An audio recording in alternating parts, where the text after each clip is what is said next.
Yolun düşse bizim ele obaya, Heydərliyə salam söyle bayram. Sinesi yamyaşıl uca dağlara, Heydərliyə salam söyle bayram.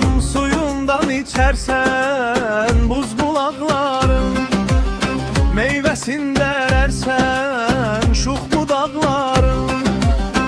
Konağı olanda sen yaylaqların, Heydərliyə salam söyle bayram. Belki mənə ömür qismət etmədi, görməyimi o dağların zirvəsi.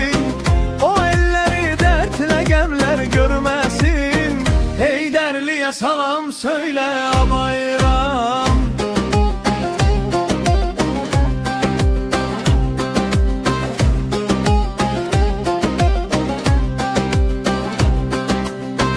Süleymanovluyam elim sevirem, alın yazısıdır gile yetmirem.